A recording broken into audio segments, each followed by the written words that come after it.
जनसंख्या दिवस आधारित विशेष क्विज कॉन्टेस्ट के दूसरे प्रतिभागी के रूप में हमारे बीच में है खुशी भारती। बहुत बहुत स्वागत है खुशी भारती आपका। सबसे पहले तो विश्व जनसंख्या दिवस की ढेर सारी शुभकामना। चलिए, सिलेबस आपके सामने है, स्क्रीन पर है और इसमें से हम सवाल बगैर देर किए हुए शुरुआत करेंगे। यहां से थोड़ा सा कंडीशंस बताते चले। क्वेश्चंस 5 प्रकार के होंगे प्रत्येक सेक्टर से, यानी प्रत्येक जो ये विषय दिया हुआ है, यानी करंट अफेयर्स, जीव विज्ञान, रसायन विज्ञान, भूगोल, राजव्यवस्था, मध्यकालीन इतिहास, प्राचीन इतिहास, अर्थशास्त्र से जुड़े हुए सभी विषय से 5 प्रकार के सवाल होंगे। पहले प्रकार के सवाल में आपसे प्रश्न के 4 विकल्प दिए जाएंगे, जिसमें से एक सही होंगे और उसका उत्तर देना है। दूसरे प्रकार के जो सवाल होंगे उसमें आपको दो मतलब कथन कहे जाएंगे, उनमें से ढूंढना होगा कि इनमें से कौन कौन से कथन सही है।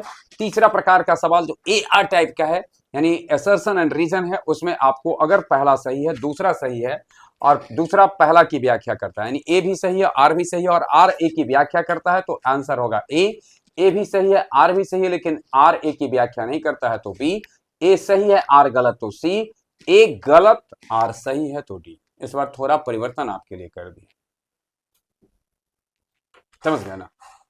और चौथा टाइप का जो क्वेश्चन होगा उसमें नॉन ऑप्शनल है और पांचवा टाइप का सवाल होगा, इसमें ट्रू फॉल्स होंगे और सभी प्रश्नों के सही उत्तर पे आपको 10 अंक मिलेंगे, लेकिन ट्रू फॉल्स में यदि आप फॉल्स पकड़े गए तो -5 मिलेंगे। तैयार हैं? और अब खुशी के लिए करंट अफेयर से शुरुआत करते हैं हम, और करंट अफेयर्स का पहला ऑप्शनल क्वेश्चन खुशी के लिए। खुशी, आपको बताना है विश्व हाइड्रोजन शिखर सम्मेलन 2026 का आयोजन कहां हुआ है। विश्व हाइड्रोजन शिखर सम्मेलन 2026 का आयोजन किस देश में किया गया? UK, Netherland, France, Germany. UK, Netherland, France, Germany. अब उतना लिखने की जरूरत नहीं है, बहुत टाइम लगेगा। UK, Netherland, France, Germany.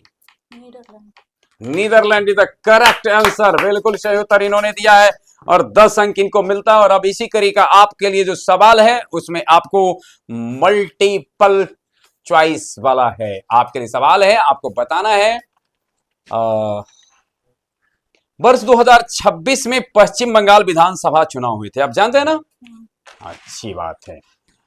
इसमें से कौन सा कथन सही है? कथन एक है, ममता बनर्जी लगातार चौथी बार जीत दर्ज कर पश्चिम बंगाल के मुख्यमंत्री पद की शपथ ली। इस चुनाव के प्रचार में पहली बार AI तकनीक का बड़े पैमाने पर उपयोग हुआ और बीजेपी ने ऐतिहासिक जीत हासिल कर पहली बार सरकार बनाई। कथन समझ गए? चौथी बार ममता बनर्जी बनी, पहला, AI तकनीक का व्यापक उपयोग किया गया, दूसरा, और भारतीय जनता पार्टी ने पहली बार वहां सत्ता प्राप्त किया, तीसरा।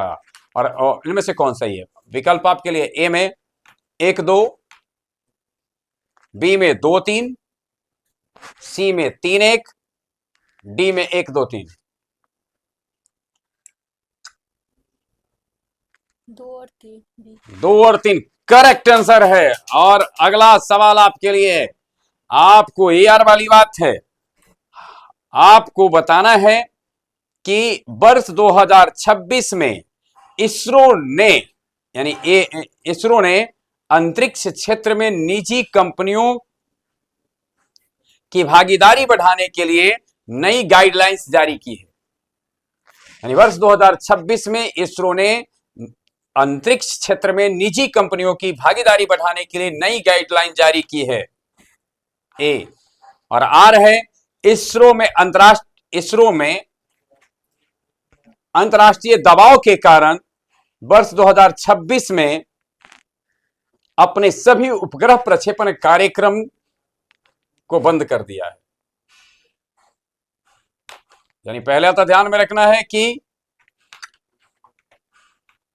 वर्ष 2026 में इसरो ने अंतरिक्ष क्षेत्र में निजी कंपनियों की भागीदारी बढ़ाने के लिए नई गाइडलाइंस जारी किए हैं और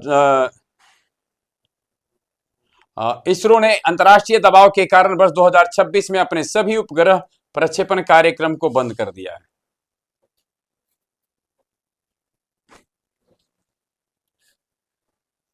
क्या होगा आंसर? जल्दी, 5, 4 3 2 1 0। ऑप्शन ए यानी पहला भी सही, दूसरा भी सही और दूसरा की व्याख्या करता है, आप गलत हो गई।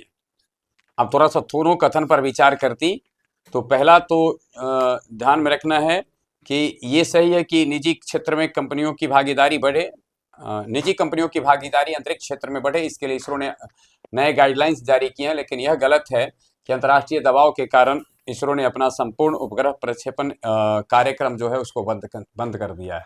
दूसरी बात है, अगर मान भी लेकर दोनों सही भी है तो दोनों एक दूसरे की व्याख्या तो करेगा नहीं, यानी आर ए की व्याख्या तो नहीं करता है। आप ऐसे सही हैं, इसका सही आंसर होगा आंसर सी। चलिए अगला सवाल आपके लिए है, आपको बताना है भारत और श्रीलंका के बीच में द्विपक्षीय समुद्र अभ्यास सिनेक्स 2026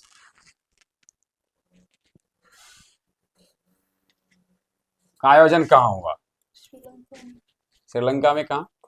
करेक्ट आंसर है, श्रीलंका के कोलंबो में हुआ। और अगला सवाल आपसे है, आपको बताना है ट्रू फॉल्स राउंड का क्वेश्चन इसमें है, आपको बताना है असम के मशहूर गायक और सांस्कृतिक प्रतीक जुबिन गर्ग का हाल में निधन हो गया। जुबिन गर्ग का हाल ही में निधन हो गया। बॉलीवुड की प्रसिद्ध फिल्म गैंगस्टर का लोकप्रिय गाना या अली उन्हीं के द्वारा गाया गया, सही है या गलत?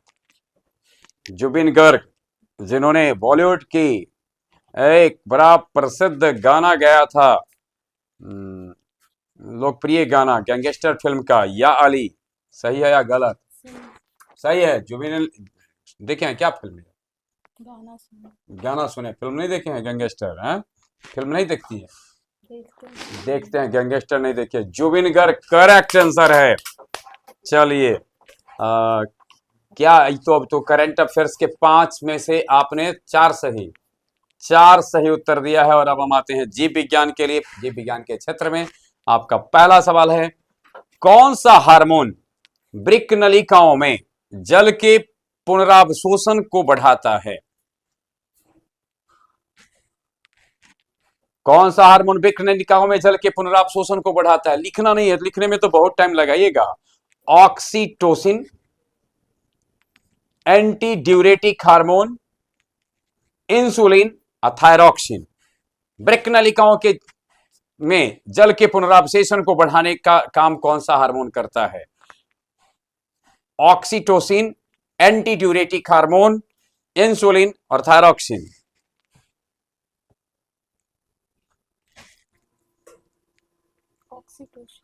ऑक्सीटोसिन गलत उत्तर हो गया है audience. The right answer is anti diuretic hormone. अब हमारे लिए मतलब आपके लिए जो मल्टीपल चॉइस का सवाल है, आपको बताना है मानव शरीर में यूरिया चक्र के संदर्भ में निम्न में कौन सा कथन सही है? यूरिया का निर्माण मुख्य रूप से मानव वृक्क के मेडुला में होता है। इस चक्र में कार्बन डाइऑक्साइड और अमोनिया मिलकर यूरिया का निर्माण करता है। यूरिया चक्र को अनीथिन चक्र भी कहा जाता है। फिर से एक बार, यूरिया का निर्माण मानव वृक्क के मेडुला भाग में होता है। इस चक्र में CO2 और अमोनिया यानी कार्बन डाइऑक्साइड और अमोनिया मिलकर यूरिया का निर्माण करता है। यूरिया चक्र को अनीथिन चक्र भी कहा जाता है। विकल्प दें आपको, 1 2 1 3 2 3 1 2 3। 1 2 1 3 2 3 1 2 3।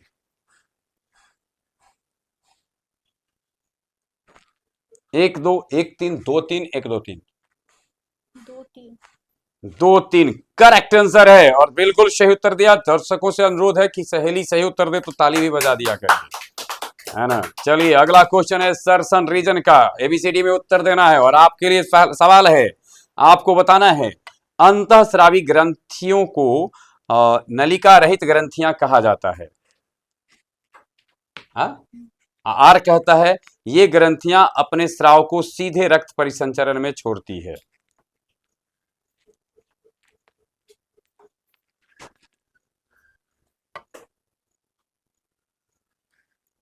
ए अंतःस्रावी ग्रंथि को नलिका रहित ग्रंथियां कहा जाता है, और दूसरा कह रहा है कि ये ग्रंथियां अपने स्राव को सीधे रक्त परिसंचरण में छोड़ देती है, यानी जो अपना स्रावित करती है उस स्राव को बगैर कुछ किसी नाली उली की जरूरत नहीं है, पाइप के सीधे छोड़ देती है रक्त के परिसंचरण में।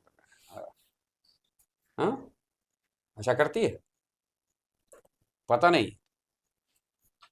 5 4 3 2 1 गिन ले, 0 पर आ जाए, कुछ ABCD गेस करें। ऑप्शन बी, और गलत हो गए हैं आप। एक्चुअली ये सही है कि नलिका विहीन ग्रंथि इसको कहते हैं, और दूसरा इसका कारण भी यही है कि अपने जो स्राव हैं इसको सीधे वो परिसंचरण तंत्र में दे देती है, इसलिए कोई पाइप की जरूरत है उसको नहीं पड़ती, इसलिए नलिका विहीन ग्रंथि कहते हैं। चलिए अगला सवाल आपके लिए है, न्यूरॉन का कौन सा भाग संकेतों को कोशिका कार्य से दूर ले जाता है? न्यूरॉन का कौन सा भाग संकेतों को कोशिका काय से दूर ले जाता है? कोशिका काय से दूर ले जाने वाला संकेत न्यूरॉन का कौन सा भाग है?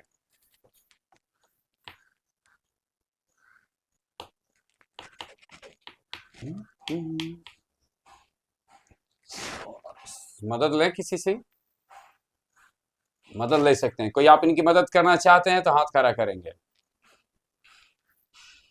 इस भरी दुनिया में कोई भी हमारा ना हुआ। The right answer is axon. Axon, AXON।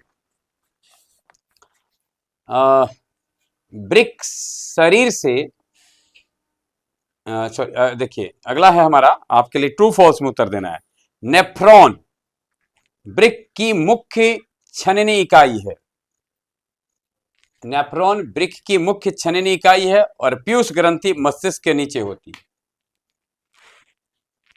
Nephron brick की मुख्य छननी इकाई है और पीयूष ग्रंथि मस्तिष्क के नीचे होती है। सही या गलत? सही, और बिल्कुल सही उत्तर दिया है आपने। और चलिए अब हम सीधे आपके पास पहुंचते हैं केमिस्ट्री के पास से। सीधे राइट, सीधे राइट। किस धातु का अयस्क है? एल्युमिनियम, कॉपर, सीसा, लोहा। एल्युमिनियम, कॉपर, सीसा, लोहा। सीधे राइट। एल्युमिनियम का है? अरे वाह, हाँ बहुत गलत उत्तर है, और सही आंसर है इसका लोहा। लोहा का है यह। चलिए अगला सवाल आपके लिए है, यानी हम जो कथन बोलेंगे उनमें से कौन कौन सही है इसके लिए है बताना है। बिना बूझे चूने का रासायनिक नाम कैल्शियम ऑक्साइड है।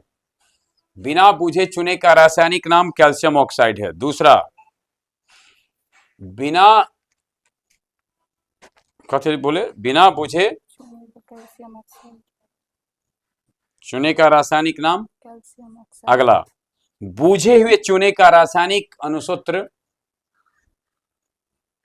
बूझे हुए चूने का रासायनिक अनुसूत्र CaOH2 है।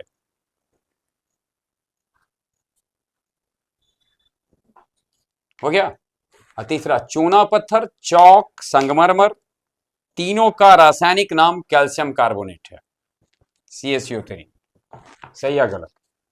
फिर से एक बार सुने, बिना बूझे चूने को कैल्शियम ऑक्साइड कहते हैं, बूझे चूने का रासायनिक सूत्र CaOH2 है, और तीसरा है कि चौक, चूना पत्थर और संगमरमर तीनों का रासायनिक नाम कैल्शियम कार्बोनेट है। ये 3 कथन है, और अब आपके अनुसार विकल्प हैं आपके लिए। ए में 1 2, बी में 2 3, सी में 1 2 3,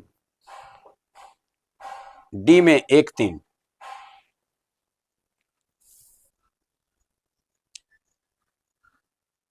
एक दो, 2 3, 1 2 3, 1 3, 1 2 3 करेक्ट आंसर है, तीनों सही है। चलिए अब अगला सवाल आपसे है स्करी का। आपको बताना है, AR वाला है। लाल चींटी या मधुमक्खी काटने पर त्वचा पर तेज जलन या सूजन आ जाती है। लाल चींटी या मधुमक्खी काटने पर त्वचा में तेज जलन या सूजन आ जाती है। बी, आर में है, इनके डंक मारते समय त्वचा के भीतर फॉर्मिक अम्ल चला जाता है। सही या गलत? मतलब सॉरी, आर है। अब आपको बताना है option A B C D में। यदि ए सही है, आर उसकी व्याख्या करता है तो ए सही है, आर सही है लेकिन आर ए की व्याख्या नहीं करता है तो बी। ए सही है, आर गलत है तो सी। ए गलत है और आर सही है तो डी। Option A. चिट्ठी काटा है क्या कभी? बैड न्यूज है। हाँ, बिल्कुल सही उत्तर इन्होंने दिया है कि सही है, सही और आर भी। देखिए, अगर आप कुछ प्रश्नों का सही उत्तर देना चाहते हैं तो चींटी से कटवाइए, है ना, डंक लगवाइए, तो इससे आपको सही उत्तर पता चल जाएगा। जीवन में जो घटनाएं होती है वो जितना मनुष्य को ज्ञान से भर देती है, उतना पुस्तकों के माध्यम से आप नहीं जा सकते हैं। इसलिए जीवन को घटनाओं से भरिए। वो कम जानते हैं जिनकी जीवन घटनाओं से कम भरा होता है। जिनके जीवन में जितनी ही अधिक घटनाएं घटित होती है वो उतने ही ज्यादा जानकार हो जाते हैं। चलिए, अगला है आपसे, ग्रीनोकाइट किस धातु का अयस्क है? ग्रीनोकाइट किस धातु का अयस्क है?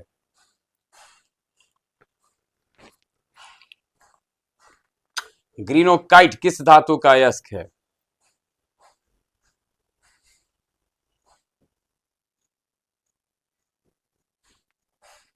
जल्दी बोलिए।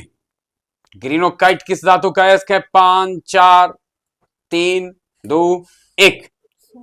नो, कैडमियम सही आंसर है। कैडमियम का अयस्क है। और इस कड़ी का ट्रू फॉल्स क्वेश्चन आपके लिए है। आपको बताना है, CaOCl, CaOCl यानी CaOCl कोष्ठ में घेर करके और फिर बाहर भी Cl, या ऐसे भी कह सकते हैं CaOCl2 को विरंजक चूर्ण कहते हैं। सही या गलत?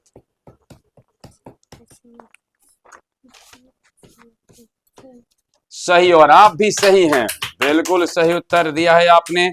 और अगला सवाल आपसे अब जो होगा उसका रिश्ता है भूगोल से, यानी यहां पर हम लोग अब आ गए हैं, इस कड़ी में आ गए हैं। चलिए, आपको बताना है, भारत का 98% कोयला की प्राप्ति किस प्रकार के चट्टानी क्षेत्रों में से होती है? किस प्रकार के चट्टानी क्षेत्रों से होती है? धारवाड़, कुरप्पा, बिंद, गोंडवाना। धारवाड़, कुरप्पा, बिंद, गोंडवाना, यानी 98% जो कोयला है वह किस चट्टानी क्षेत्र की है से होती है उसकी आपूर्ति? भारत के 98% कोयला की प्राप्ति किस चट्टानी क्षेत्र से होती है? धारवाड़, कुरप्पा, बिंद, गोंडवाना।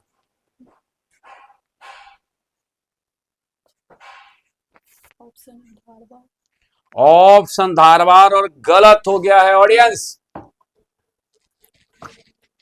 ऑडियंस में से कुछ अनुमान लगाइए। Gondwana, the right answer is Gondwana. अगला क्वेश्चन है आपसे, आपको बताना है, निम्नलिखित नगरों में से कौन राष्ट्रीय राजधानी प्रदेश में अवस्थित है? यानी राष्ट्रीय राजधानी प्रदेश समझ रहे हैं ना, भारत का जो राष्ट्रीय राजधानी है एनसीआर, इसमें कौन कौन कौन अवस्थित है? एक में आप इसका लिखना जरूरी है आपका, अंबाला, खुर्जा, करनाल, रोहतक। अंबाला, खुर्जा, करनाल, रोहतक, बोलिए। अब हो गया, ऑप्शन लिखिए। 1 2 3 4, 1 2 3, 2 3 4।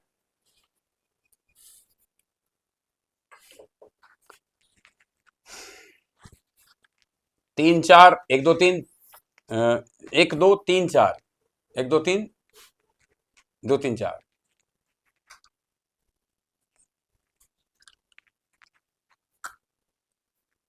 4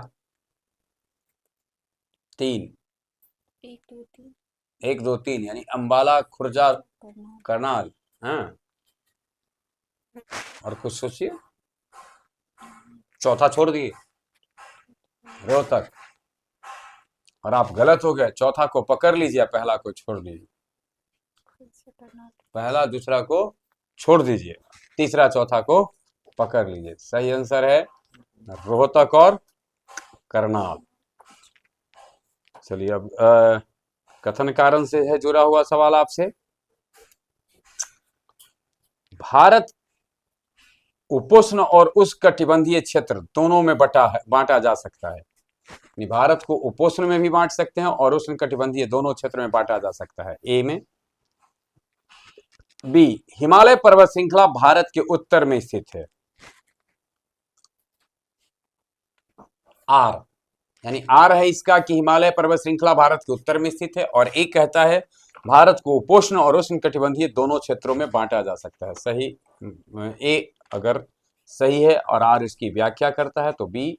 ए भी सही है, आर भी सही है, व्याख्या नहीं करता है तो बी। फिर से मैं कह दूं, ए सही और आर भी सही है और व्याख्या करता है तो ए। ए सही है, आर सही है और आर उसकी व्याख्या नहीं करता है तो बी। ए सही है, आर गलत है तो सी, और ए गलत आर सही है तो D. Option B. B, B बिल्कुल सही उत्तर दिया है आपने।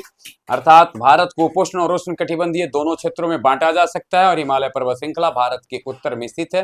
यानी ए और आर दोनों सही है, लेकिन आर के द्वारा ए की व्याख्या नहीं होती है, इसलिए आंसर होगा बी। और अब डायरेक्ट सवाल आपसे है, आपको बताना है असम राज्य की सीमा कुल कितने राज्यों से लगती है? 7 राज्यों से लगती है। बगैर देर के सीधा उत्तर दिया और सही उत्तर दिया है। और इस कड़ी का अगला सवाल आपसे है, क्षेत्रफल के अनुसार राजस्थान भारत का सबसे बड़ा राज्य है। ट्रू फॉल्स है, ध्यान से देखिएगा। क्षेत्रफल के अनुसार राजस्थान भारत का सबसे बड़ा राज्य है, लेकिन जनसंख्या के अनुसार महाराष्ट्र भारत का सबसे बड़ा राज्य है। सही या गलत? सही। फिर से क्वेश्चन को ध्यान से एक बार सुनना था। क्षेत्रफल के अनुसार राजस्थान भारत का सबसे बड़ा राज्य है, लेकिन जनसंख्या के अनुसार भारत का सबसे बड़ा राज्य महाराष्ट्र है। सही और गलत? और आपने सही बोलकर -5 अंक बटोर लिया है ना चिक्की भाई। जनसंख्या के दृष्टिकोण से आज जनसंख्या दिवस है उत्तर प्रदेश, समझ रहे कि नहीं? -5 अंक बटोर लिया है। चलिए अब आप क्या पसंद करेंगे सुनना? ये जो बच गया है राज्य व्यवस्था मध्यकालीन इतिहास, इसमें से क्या चाहती है? अर्थशास्त्र से शुरू करना चाहती है। देखिए भाई, अब अर्थशास्त्र से ही आ रही हैं। अर्थशास्त्र के सवाल के साथ हम आपके बीच में उपस्थित हैं। और चलिए, इस बीच में हमारे बीच में एक ऐसे भी हैं विद्यार्थी जो ज्वाइन करने के लिए जाएंगे, तो उनको भी तो, लेकिन इसके बाद ये राउंड हो जाता है, खुशी के साथ हो जाता है, तब चलते हैं। हाँ, तुमको नहीं बुलाएंगे, मतलब इसके बाद तुमसे हम बात करते हैं, यानी इतना देर ठहरो। चलिए अगला सवाल, यानी इसका पहला सवाल है अर्थशास्त्र का। योजना आयोग के अंतिम उपाध्यक्ष कौन थे? जानते हैं ना, तो योजना आयोग खत्म है, अब नीति आयोग आ गया है ना। तो योजना आयोग के अंतिम उपाध्यक्ष थे प्रणब मुखर्जी, मनमोहन सिंह और मोंटेक सिंह अहलूवालिया, यशवंत सिंह। योजना आयोग के अंतिम उपाध्यक्ष कौन थे? हम अपने श्रोताओं को बताते चले कि योजना आयोग के स्थान पर नीति आयोग आया, और योजना आयोग की जो अध्यक्ष हुआ करते थे भारत के पदेन प्रधानमंत्री, यानी प्रधानमंत्री उसके पदेन अध्यक्ष होते थे और उनके उपाध्यक्ष होते थे। तो इसके अनुसार आपको बताना है कि योजना आयोग के अंतिम उपाध्यक्ष, अर्थात जब योजना आयोग को भंग किया गया तो उस समय उसके उपाध्यक्ष कौन थे? प्रणब मुखर्जी, मनमोहन सिंह, मोंटेक सिंह अहलूवालिया और यशवंत सिंह। बताइए। ऑप्शन सी और करेक्ट आंसर है आपका। और अब अगला है, हम जब एक से अधिक वाले का है, आपको बताना है राष्ट्रीय विकास परिषद का गठन 1952 में एक कार्यकारी प्रस्ताव द्वारा किया गया था। इसे सुपर कैबिनेट भी कहा जाता है, दूसरा कथन है। तीसरा, पंचवर्षीय योजनाओं का अंतिम रूप से स्वीकृत करने की शक्ति इसे प्राप्त है। फिर से एक बार सुन लें, एक कार्यकारी प्रस्ताव द्वारा 1952 ईस्वी में राष्ट्रीय विकास परिषद का गठन किया गया। दूसरा कथन, इसे सुपर कैबिनेट भी कहा जाता है। तीसरा, पंचवर्ष योजनाओं को अंतिम रूप से स्वीकृत करने की शक्ति इसे प्राप्त थी? विकल्प ए में 1-2, बी में 2-3, सी में 1-3, डी में 1-2-3।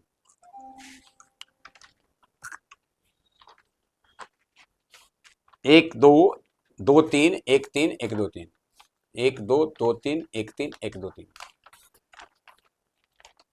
राष्ट्रीय विकास परिषद का गठन 1952 ईस्वी में कार्यकारी प्रस्ताव द्वारा किया गया। इसे सुपर कैबिनेट कहा जाता है और इसे पंचवर्षीय योजनाओं को अंतिम रूप से स्वीकृत करने की शक्ति प्राप्त है। सही के अनुसार बताना है। पहला ऑप्शन था 1-2, दूसरा था 2-3, तीसरा था 1-3, डी में था 1-2-3। 1-3। 1-3 दो नहीं, सुपर कैबिनेट नहीं है और है। आप सब बोल सकते हैं 1-2-3, 1-2-3। चलिए खुशी, आप पानी पीना पसंद करेंगी? नहीं। चलिए खुशी के लिए अगला सवाल है, आपको बताना है योजना आयोग एक गैर संवैधानिक और परामर्शदात्री निकाय ए में ऑप्शन है ए आर है। इसका निर्माण भारतीय संविधान के किसी अनुच्छेद के तहत नहीं हुआ है, बल्कि एक कार्यपालिका के प्रस्ताव द्वारा किया गया था। सही है या गलत? मतलब सॉरी, अब इसमें बताना है आपको, यानी पहले ध्यान से योजना आयोग एक गैर संवैधानिक और परामर्शदात्री निकाय है। इसका निर्माण भारतीय संविधान के किसी अनुच्छेद के तहत नहीं, बल्कि कार्यपालिका के प्रस्ताव द्वारा किया गया था। अब तो है नहीं। क्या लग रहा है आपको? ए बी सी डी में से क्या होगा आंसर? शर्त तो जानते हैं, यानी किस शर्त पर आप ये बताएंगी? किस? ऑप्शन ए करेक्ट आंसर है, बिल्कुल सही उत्तर दिया है। संवैधानिक और परामर्शदात्री निकाय के रूप में इसने योजना आयोग ने कार्य किया और इसको एक कार्यपालिका के प्रस्ताव के द्वारा इसको गठित किया गया था। और दोनों मतलब कथन ए सही है और आर भी सही है और आर ए की व्याख्या करता है, इसलिए इसका आंसर होगा ए। और अगला सवाल आपसे है, वैश्विक नवाचार सूचकांक 2025 में वैश्विक नवाचार सूचकांक 2025 में भारत को कौन सा स्थान प्राप्त था? वैश्विक नवाचार सूचकांक 2025 में भारत को कौन सा स्थान प्राप्त हुआ? वैश्विक नवाचार सूचकांक 2025 में भारत को कौन सा स्थान प्राप्त हुआ?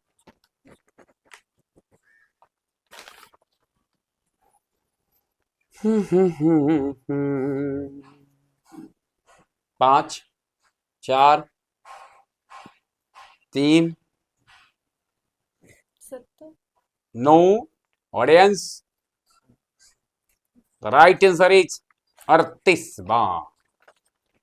और अब इस कड़ी में ट्रू फॉल्स क्वेश्चन आपके लिए आता है। आपको बताना है, भारत में योजना आयोग का गठन 15 मार्च 1950 को हुआ था और इसके पहले अध्यक्ष पंडित जवाहरलाल नेहरू थे। सही या गलत? 15 मार्च 1950 को योजना आयोग का गठन किया गया, जिसके पहले अध्यक्ष पंडित जवाहरलाल नेहरू थे। सही है या गलत? सही। और आपका भी उत्तर सही है। इस तरीके से ये राउंड आपका समाप्त होता है और अब इस कड़ी में हम आगे बढ़ते हैं और अब हम प्राचीन इतिहास के पास पहुंचे। कि किसके पास पहुंचे आप बताइए? हाँ, प्राचीन इतिहास में कौन? मौर्य काल वाला? हाँ, कोई दिक्कत नहीं। मौर्य उत्तर काल है, दोनों मिला के पूछ लेते हैं, मौर्य काल और मौर्य उत्तर काल को। क्या गुप्त काल भी रहेगा उसमें? चलिए मौर्य गुप्त। चलिए सवाल आपसे है, भारतीयों के महान रेशम मार्ग, जिसे आप सुनते होंगे ना, रेशमी रूट मार्ग, इसको किसने आरंभ करवाया था? रेशम रूट मार्ग को किसने आरंभ करवाया था? अशोक, कनिष्क, समुद्रगुप्त, फाहियान। रेशम रूट मार्ग को किसने आरंभ करवाया था? अशोक ने, कनिष्क ने, समुद्रगुप्त ने, फाहियान ने।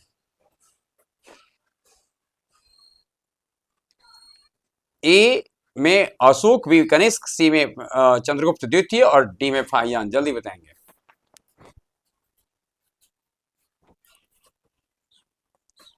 5, 4, 3। कनिष्क करेक्ट आंसर है, कनिष्क ने। अब थोड़ा जल्दी, उतना समय लेकर के नहीं बताना है। चलिए मल्टीपल चॉइस का सवाल आपके लिए है और आप जल्द में बता देंगे, ये तो उम्मीद हम करते हैं। आपको बताना है गुप्तकालीन समाज के संदर्भ में कुछ हम कथन बोलेंगे, आपको बताना है इनमें से कौन कौन सही है। इस काल में शूद्रों की सामाजिक परिस्थिति में सुधार आया। एक, नारद स्मृति में ब्राह्मणों को मिले विशेषाधिकार का वर्णन किया गया है। तीसरा, उच्च वर्णों की स्त्रियों की दशा अच्छी थी। इस काल में सती प्रथा प्रचलित थी। यानी गुप्त काल के समाज में इनमें से जो चार कथन हमने कहा है, इनमें से कौन सही है या कौन कौन सही है। इस काल में शूद्रों की सामाजिक परिस्थिति में सुधार आया, नारद स्मृति में ब्राह्मणों को मिले विशेषाधिकार का वर्णन किया गया है, उच्च वर्णों की स्त्रियों की दशा अच्छी थी और इस काल में सती प्रथा प्रचलित थी। विकल्प आपके लिए एक, ए में 1 2 3 4 चारों सही है, बी में 2 3 4 सही है, सी में 1 3 4 सही है और डी में 1 2 3 4 सभी गलत है। पहला क्या लिखे थे? 1 2 3 4 सभी। नहीं, पहला को 1 2 4 कर दें, पहला को 1 2 4 कर दें, दूसरा को 2 3 4, हाँ, तीसरा को 1 3 4 और डी में 1 2 3 4 सभी सही। सही नहीं, गलत। हाँ,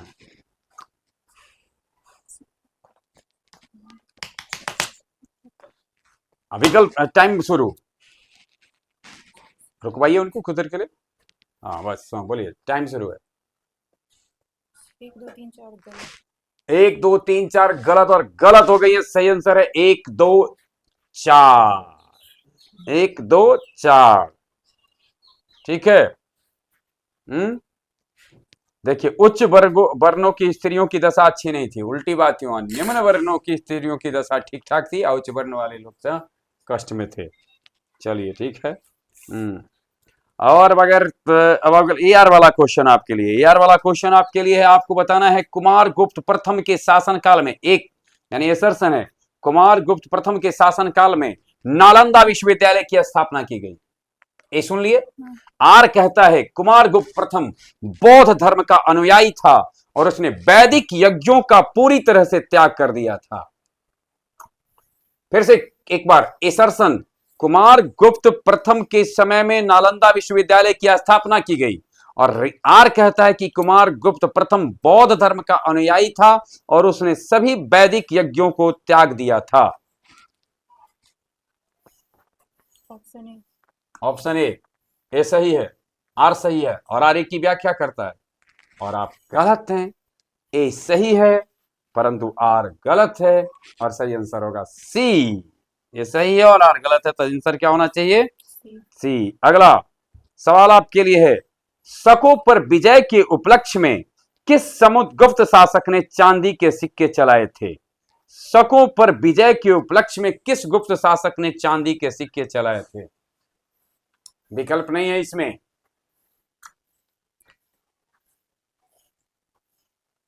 4 3 2 चंद्रगुप्त द्वितीय राइट आंसर है। समय रहते इन्होंने उत्तर दिया चंद्रगुप्त द्वितीय और 10 अंक आपको मिलते हैं। और इस कड़ी में ट्रू फॉल्स ग्राउंड का सवाल आपके लिए है, गुप्त शासक मूल रूप से शिव के उपासक थे और उनका राजकीय चिन्ह त्रिशूल था, सही या गलत? गुप्त शासक मूल रूप से शिव के उपासक थे और उनका राजकीय चिन्ह त्रिशूल था, सही या गलत?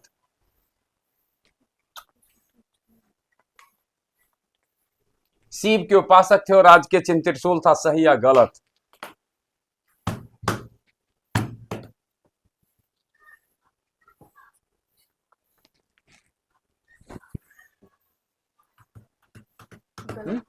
गलत। और आपने बड़ा समझदारी का काम किया, -5 अंक बचाया, 10 अंक आपको मिल गए हैं। ठीक है, चलिए।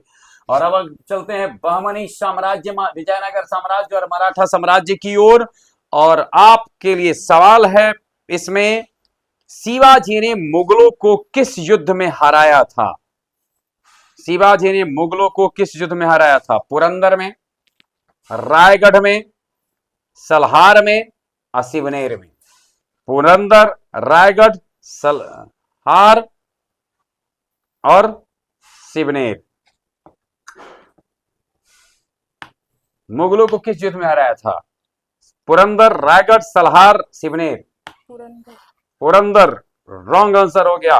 1672 ईस्वी में सलहार में हराया था। अगला सवाल है आपके लिए, आपको बताना है, मल्टीपल वाला होगा ना। राजा कृष्णदेव राय के संदर्भ में जो कथन हम बोलेंगे उनमें से कौन कौन सही है? पहला है, सुलभ वंश के प्रतापी और महान शासक थे। सुलभ वंश के प्रतापी और महान शासक थे। उन्होंने तेलुगु भाषा के आमुक्तक मलयाद और संस्कृत के जाम्बती कल्याणम की रचना की। संस्कृत में जाम्बती कल्याणम की और तेलुगु भाषा में आमुक्तम माल्याद, यानी तमिल भाषा में तेलुगु भाषा में आमुक्तो माल्याद और संस्कृत में जाम्बती कल्याणम की रचना की। बहमनी सुल्तान को मुक्त कराने के उपलक्ष्य में यवनराज स्थापनाचार्य की उपाधि धारण की। यवनराज स्थापनाचार्य की उपाधि बहमनी सुल्तान को मुक्त कराने के उपलक्ष्य में उन्होंने धारण की थी। सही या गलत? सॉरी, आपको इसमें से बताना है ऑप्शन 1 2, बी में 1 2 और 3, सी में 1 3 और डी में 1 2 3।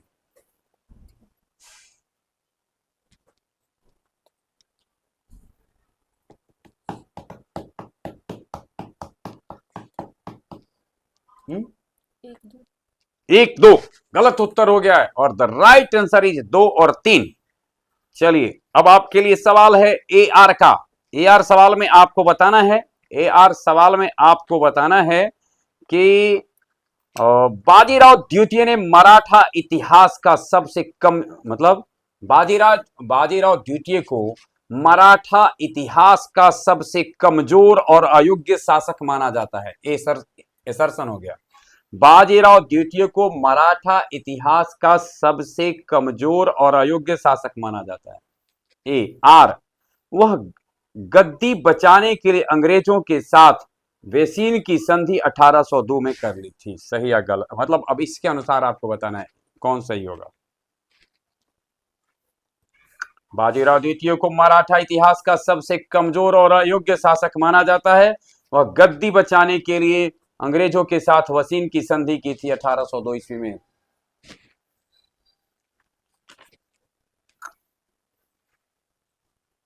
जल्दी,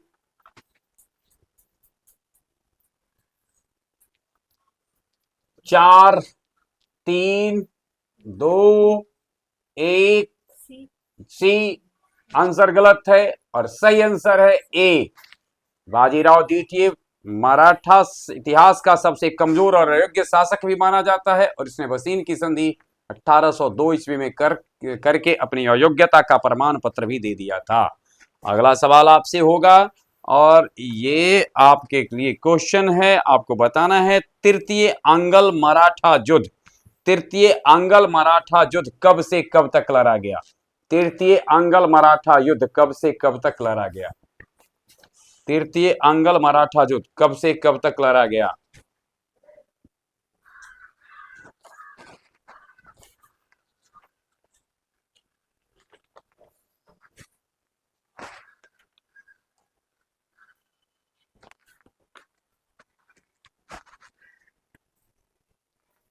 तृतीय अंगल मराठा युद्ध कब से कब तक? जल्दी बताइए। पास, और सही आंसर है इसका 1817 से 19 के बीच में लड़ा गया था। चलिए, अगला क्वेश्चन है और अगला क्वेश्चन जो है सो आपको जो बताना है वो है ट्रू फॉल्स से।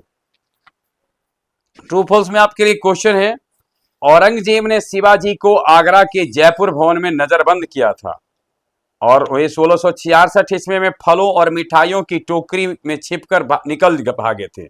सही है या गलत? औरंगजेब ने शिवाजी को आगरा के जयपुर भवन में नजरबंद किया था, जहां से वो मिठाई और फलों की टोकरी में छिप करके निकल भागे थे। सही है या गलत? सही, और आप भी सही हैं। 10 अंक मिलता है आपसे। अब बचा हुआ कौन है? ये राज्य व्यवस्था और भूगोल दोनों। राज्य व्यवस्था बचा हुआ है।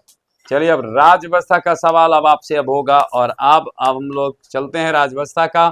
आप राजव्यवस्था का बगैर देर किए सवाल आपसे है, किसी भी भौगोलिक क्षेत्र को अनुसूचित घोषित करने की संवैधानिक अधिकार किसे है?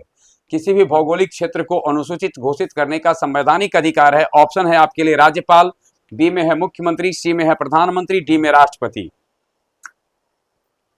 राज्यपाल, मुख्यमंत्री, प्रधानमंत्री, राष्ट्रपति। राज्यपाल, मुख्यमंत्री, प्रधानमंत्री, राष्ट्रपति। क्वेश्चन फिर से बोलिए। किसी भी भौगोलिक क्षेत्र को अनुसूचित घोषित करने का संवैधानिक अधिकार किसको है? राज्यपाल, मुख्यमंत्री, प्रधानमंत्री, राष्ट्रपति। 4 3 2 1 0। राष्ट्रपति। राष्ट्रपति करेक्ट आंसर है। और अब आपके पास ये मल्टीपल वाला है। भारत में प्रधानमंत्री की नियुक्ति और स्थिति के संदर्भ में कौन सा कथन, भारत के महान्यायवादी के संबंध में आपको बताना है। हम जो बोलेंगे इनमें से कौन कौन से कथन सही हैं। एक में देश का सर्वोच्च कानूनी अधिकारी होता है जिसकी नियुक्ति राष्ट्रपति करता है। दूसरा, संसद के दोनों सदनों की कार्यवाही में भाग ले सकता है और बोलने का भी अधिकार रखता है। महान्यायवादी को संसद के भीतर मतदान करने का अधिकार है, यानी भारत का सर्वोच्च कानूनी सलाहकार है, कानूनी अधिकारी है और राष्ट्रपति द्वारा इसकी नियुक्ति होती है। दूसरा है दोनों सदनों की कार्यवाही में भाग लेता है, बोलता भी है। तीसरा है महान्यायवादी को संसद के भीतर मतदान करने का अधिकार है। सही विकल्प अब आपके लिए है ए में 1 2, बी में 2 3, सी में 1 3, डी में 1 2 3।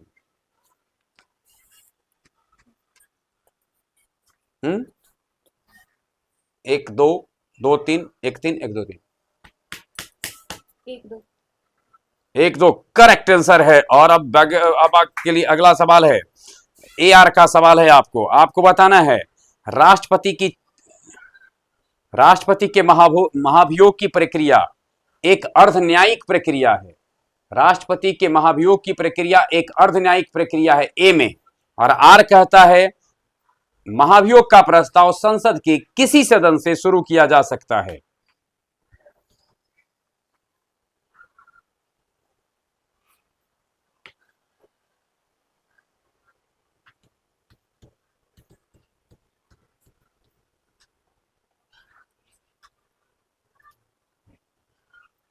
ऑप्शन है।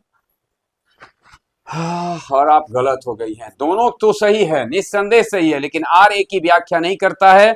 और अर्ध न्यायिक प्रक्रिया इसलिए इसको कहते हैं, इसमें संसद का एक सदन आरोपों की न्यायिक जांच करवा सकता है, इसलिए इसको कहते हैं अर्ध न्यायिक।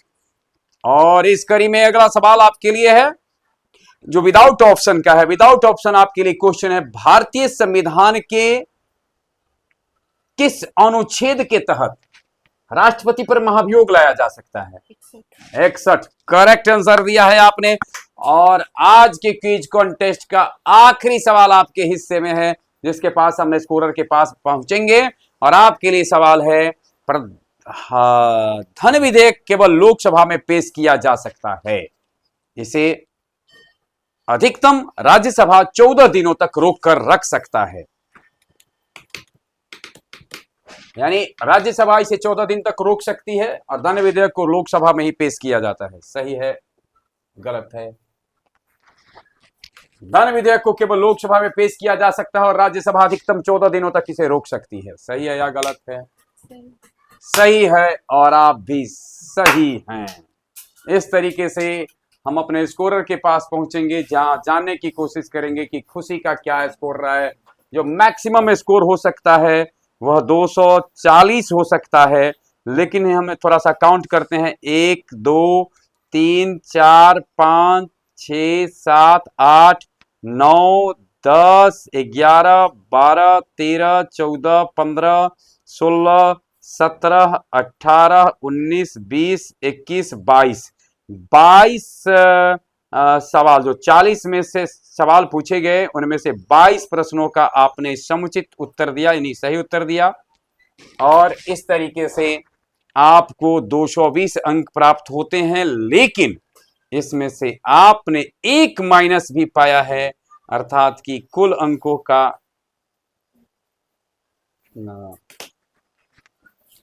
कुल अंक आपके पास हैं 215।